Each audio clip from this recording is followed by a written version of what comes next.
Hello, curious souls, quiet hearts, and the ones who still believe. I'm Luma. Get comfortable, but keep your eyes open, because it's time for the story. The Thief of Río Lempa, written by MTLStoriesPaty. As the sun sets in San Luis La Herradura, a beach town on the Pacific, the sounds of the waves hitting the rock formations become louder and louder. The waves slowly become a constant rhythm that cradles the town to sleep. Growing up, I knew what time of the day it was solely on the rhythm of the waves. I would make sure to get home before dusk, as I had to cross a small forest that was traversed by the famous Río Lempa. In the summer of '76, just before the country erupted into a bloody civil war, at least 8 people had gone missing in or near the forest of the Río Lempa. This forest was dense and humid, a mosquito's paradise when a human passed through. Mummy had warned me to always get home before it would become too dark to find my way out of the forest. She taught me to always respect the advice of las aguas, the waters. Their sounds would guide me home. Growing up, the elders would tell us many stories about the forest and the Rio. Stories of the Ciguanaba, who had the face of a horse, the Chipitio, who had his feet on backwards to confuse you, the Cadeo, who was a rabid dog, and many more. All of these folkloric creatures were said to travel along the Río Lempa.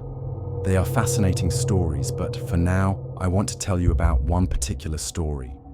José Manuel Gómez was a farmer from Chalatenango. He was the type of man who never went to school but was filled with more knowledge than any textbook. I was very fond of him because every time he would come to the port, he would bring us kids dulces de nance, which were my favorite candies made from the nance fruit. During his lunch break, he would sit and tell a small audience stories about the Río Lempa, about the volcano of Izalco, about the ruins of Tazumal and the cobblestones of Suchitoto. You named it, and he knew it, recounting stories that would fascinate you for hours. I would always look for him near the beach during lunch, and was upset if I'd missed him on the days he did come. Mummy didn't like José Manuel because she said he was full of babosadas, garbage. Tienes que ir a la escuela para no acabar como ese hombre con sus historias locas.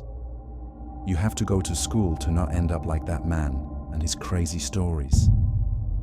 See, Mummy, I would reply, nodding my head. I would always have to keep my encounters with him a secret due to my mother's dislike of him.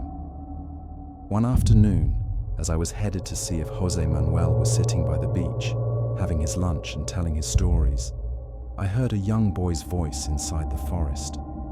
I assumed it was a new boy in town because I didn't recognize him when I saw him. He spoke a language I did not know. "What language are you speaking?" I asked. He chuckled and started playing with a branch he had in his hands. I shrugged my shoulders and kept going on my way. About a minute later, I heard him again. I turned around and he was right behind me and once again began to speak in a foreign language. "I don't understand you," I said. "Where are you from?" He didn't reply, only looking down at the floor as he made circles in the dirt with the branch. "Okay. Do you want to come and have lunch with me?" I asked him. He started laughing again. I wasn't sure if he was fully understanding me, so I just motioned with my arm to follow me. I kept on walking and would look back every now and then to see if he was following me. He was. When the forest came to an end and I stepped out onto the asphalt street, he stopped abruptly and just stood there staring at me. "You're not coming?" I asked him. He shook his head. "Why not?"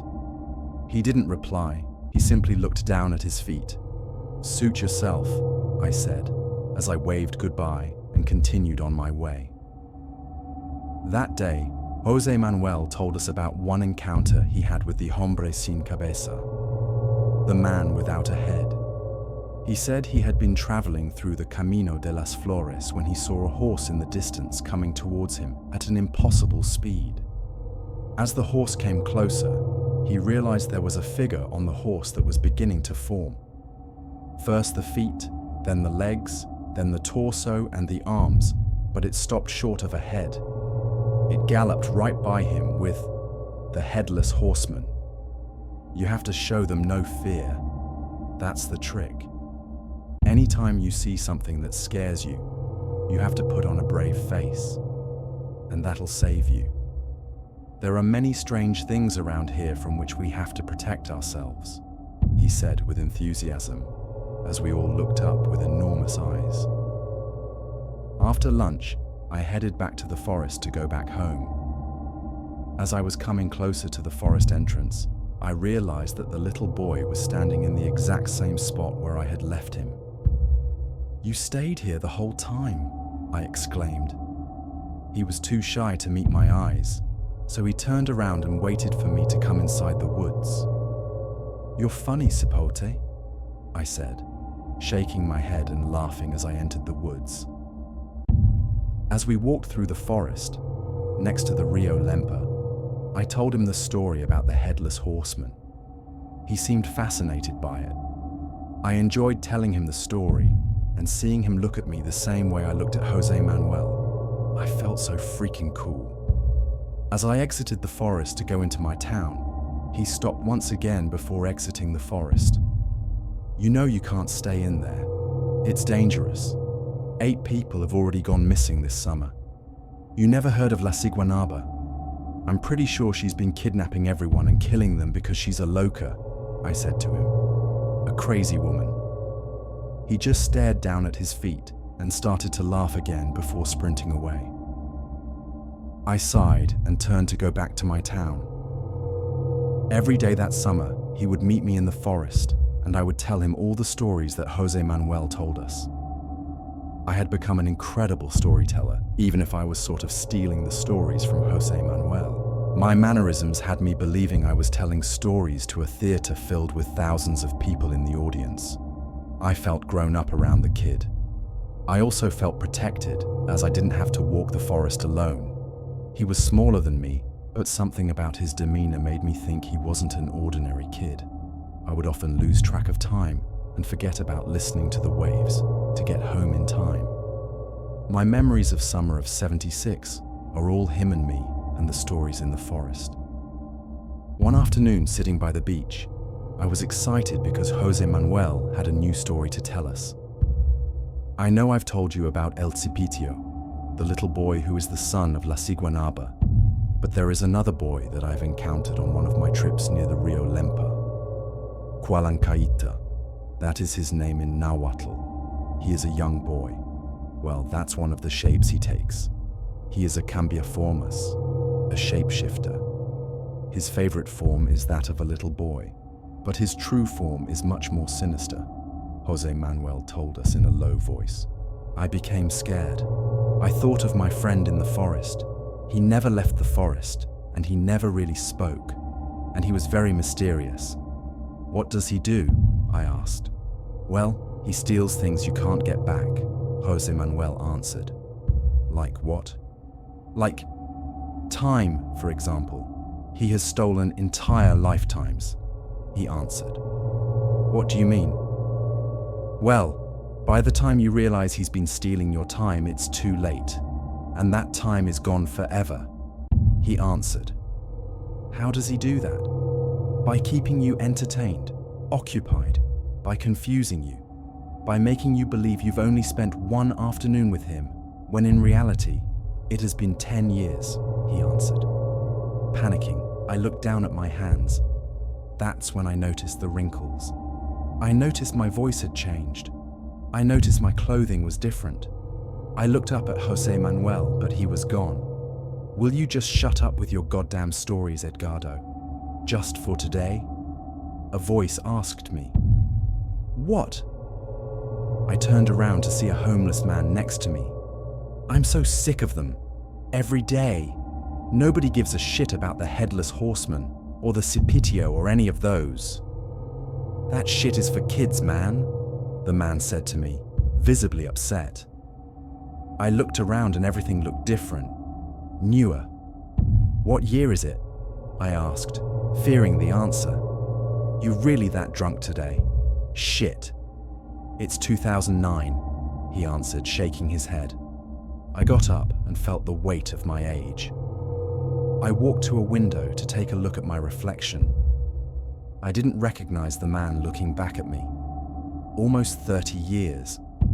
I lost almost 3 decades of my life because I spent them with the shapeshifter Cualancaitta.